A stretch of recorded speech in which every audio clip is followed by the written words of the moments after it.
سرخط مهمترین خبرها: دو بلاگر به قلابی متهم شدند. نرخ پتنت در تمام منطقه‌های روسیه بالا رفته است و سازمان ملل گفت 14 میلیون کس در اوکراین محتاج کمک هستند.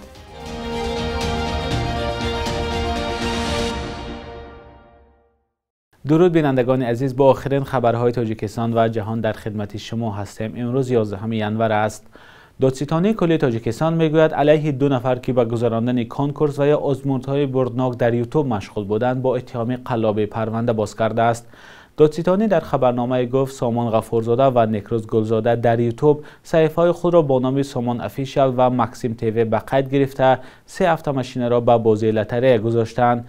مسئولان دادستانی گفتند این نفران باید ماشین‌ها را به نفرانی برد کرده میدادند، ولی این کار را نکرده به 6 نفر وعده کردند که ماشین‌ها را ارزان به آنها می‌فروشند. نظر این دو بلاگر معلوم نیست، ولی دادستانی آنها را متهم کرده است که 590,000 سوم پول مردم را از خود کردند.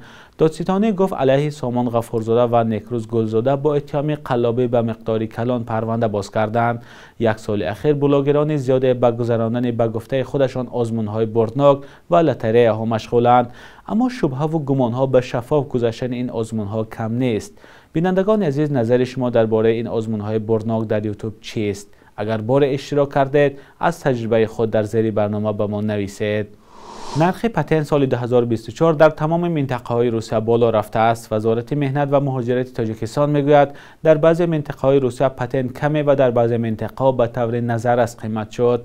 گرانترین پتنت در روسیه در منطقه یاکوت بوده است که قریب 13,000 روبل در ماه است. ارزانترین پتنت در چچنستان گفته می شود که نرخ ماهانش همگی 2800 روبل است. همین طور سال 2024 پتنت در مسکو 7500، سنت پترزبورگ 4600، نووسیبیرسک 6300، ولگاگراد 6900، کالینینگراد 6500، کراسنودار 10000، کراسنویارسک 8000، نووگورود 4000، اومسک 5000، اورنبورگ قریب 6000، سامارا 6000، ساراتوف 7000، تومسک 5700 و چلیابینسک 8200 روبل تعیین شده است. در بعضی منطقه‌های روسیه از جمله در ولگاگراد، چلیابینسک، تور و کراسنودار پتنت نظر به سال گذشته از 2 تا 3000 روبل قیمت شده است، اما در بعضی منطقه‌های دیگری روسیه به مانند سنت پترزبورگ نرخ پتنت نظر به سال گذشته همگی 200 روبل بالا رفته است. مهاجران تاجیک شکایت دارند که مقامات روسیه سالهای اخیر پیوسته پتنت را قیمت میکنند و این کار به جیب آنها ضربه میزند. سالانه از تاجیکستان حدود 1 میلیون کس برای کار به روسیه میروند و مبلغ فرستاده آنها به گفته سازمان‌های مالی جهانی در اقتصاد کشور نقش نظر است دارد.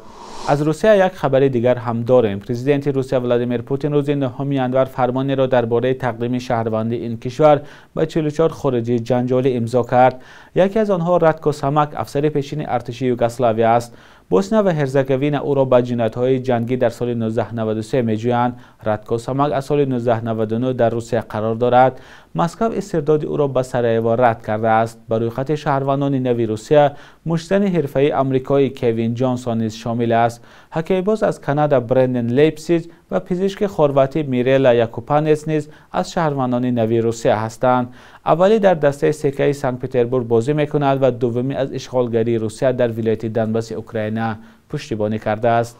یک کارگردان تاجیک می‌خواهد درباره افسانه‌های خلق تاجیک فیلم ثبت کند. او برای این کار مبلغ می‌کوبد. اداره تاجیک فیلم این اقدام او را دستگیری نکرده است، هرچند بعضی سازمان‌ها به این طرح او توجه کردند. چنانچه رای موضوع در گزارش امیر عیسایف و اسکندر فیروز.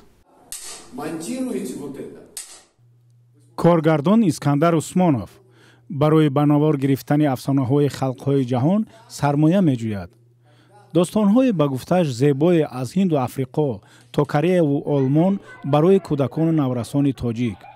تا کنون در تاجیک فیلم و چند سفارت و مرکزهای فرهنگی را کوفته است. میگوید خارجیان به طرح او توجه دارند، اما در اداره دولتی تاجیک فیلم چند مشکل را سبب پیش آوردند. من گفته بودم این ایده ها که دستگیری فیلم های کودکانه، آنها گفتند ما سیناری نداریم، ما مبلغ نداریم، ریجه کاری بودجه دولتی برای 3 سال فیلم الکی معین شده است، ما برای این مبلغ نداریم. من گفتم خب بسیار خوب من شروع کردم خودم ایندیویدوالی کار کنم و خودم مبلغ تیار کنم. من یگان قطعی پشیمان نیستم. خواهند مرحمت همراه شوند، ما زید نیستیم. усмонов бовар дорад ки тарҳи ӯ барои ошноии кӯдакону наврасони тоҷик бо таърихи мардуми ҷаҳон аз ҷумла ормонҳо ва қаҳрамонҳояшон муҳим аст. мегӯяд тарҳи ӯ сирф ба забони тоҷикӣ ва бо сабтайтл ё зернавиштҳои забонҳои хориҷӣ хоҳад буд. ман фикр мекунам ки имрӯз ҳукумати тоҷикистон тоҷикфилм бояд диққати махсус диҳанд барои рушду нимӯи филмҳои кӯдакона, зеро ки ин кӯдаконе ки имрӯз сари парста нишаста дарс меомӯзанд, инҳо оянда ҳастанд. мо боз як бори дигар баъд аз он ки ҷавонои мо ба филмҳои туркии кореягӣ диққати худашонро ҷалб карданд, мо фаҳмидем ки филм кино метавонад мафкуру маънавиёти ҷавонҳо иваз кунад. дар идораи тоҷикфилм рад намекунанд ки барои сабти афсонаҳои халқҳои ҷаҳон барои наврасон пешниҳод гирифтаанд, аммо мегӯянд ҳанӯз дар ҳоли баррасист. ман тоҷик ман хабар дорам ин тарҳоло дар мавриди корбарӣ аст ва ман гумон намекунам ки афсонаҳои халқи тоҷик кам бошад. ин хато аст. афсонаҳои халқи тоҷик барои кӯдакон наврасон пур зиёд аст. вале чӣ гӯям, имрӯз яке аз мушкилии асосие ки мо мебинем дар соҳа ин нарасидани филмномаи хуб аст, яъне сценарияи хуб. агар сценарияи хуб пешниҳод шавад, тоҷикфилм ҳамеша омода аст. тамоми шароити молиявӣ, техникӣ ҳама мавҷуд аст ки тоҷикфилм филмҳои яъне барои наврасони кӯдакон аз рӯи фарз кардем афсонаҳои халқи тоҷик, афсонаҳои ҷаҳонӣ фарқ надорад аз рӯи чӣ бошад, муассисо омода аст. вале чиқдр гуфтам, як мушкили асосии мо ҳамин набудани филмнома яъне сценария ҳаст. сардабири тоҷикфилм иддао дорад ки дар бештаре аз филмҳои сохтаи ин муассиса мавзӯъҳои вобаста ба ҷавонону наврасон ба таври фаровон бостоб ёфтааст. ӯ бачаи обӣ, се хоҳарон ва додареки фариштаҳоро мисол овард. баъзе аз адибони тоҷик мегӯянд, набояд филмҳои офаридаро барои калонсолон танҳо ба хотири ҳузури наврасону кӯдакон ба онҳо марбут дод. азизи азиз яке аз онҳост ва бовар дорад ки солҳои охир ҳеҷ филме махсус барои кӯдакону наврасон таҳия нашудааст. баъд бисёр баҳонаҳо меорем. мегӯем ки замон дигар шудааст, бачаҳо имрӯз телевизор тамошо мекунанд, тикток аст, ютуб аст, фейсбук аст, телефон аст ва ғайра ва ҳоказо. чаро дар дигар кишварҳо тамошо мекунанд? коргардон искандар усмонов ба ҷуз аз афсонаҳои халқҳои ҷаҳон чанд тарҳи дигар ҳам дорад ки барои иҷрои онҳо низ сармоя зарур аст. ӯ ҳанӯз ба ҷустуҷӯи худ идома медиҳад ва барои ҳалли мусбати масъала умедвор аст. аммо рӯшан нест ки кай ва чӣ гуна. یک اداره سازمان ملل متحد گفت بیش از 14 میلیون و 600 هزار کس در اوکراین محتاج یاری‌های بشردوستانه هستند. به اطلاع دفتر هماهنگساز امور بشردوستانه سازمان ملل، این شماره 40% اهالی اوکراین را تشکیل می‌دهد. تقریباً 2 سال باز جنگ بی‌دلیل روسیه در خاک اوکراین جریان دارد و باعث به ویرانی و دستنگری مردم شده است.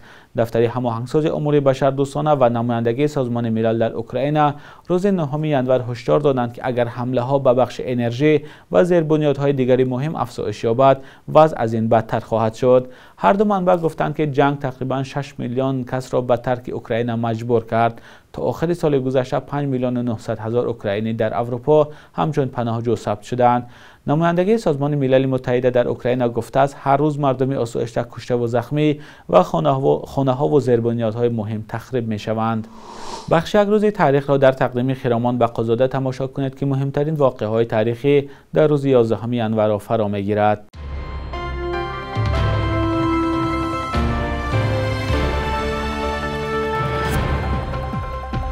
11 январи соли 2017 кумитаи дини тоҷикистон эълон кард ки аз ин ба баъд масъулияти бастани никоҳи арӯсӣ танҳо ба дӯши имом хатибон аст.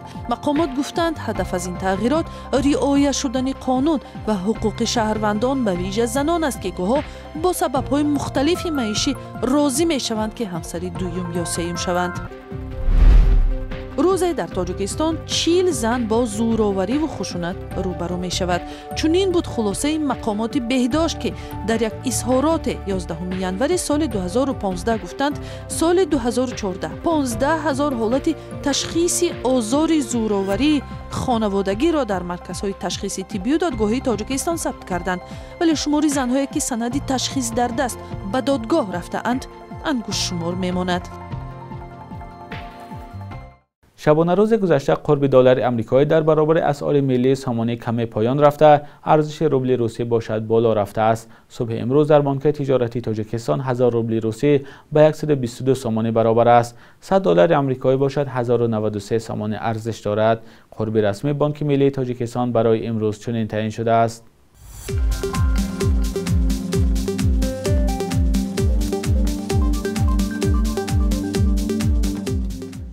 بینندگان عزیز، به پایان برنامه نوید بامدادی رسیدیم. تشکر از همراهیتان با برنامه‌های رادیوی آزادی.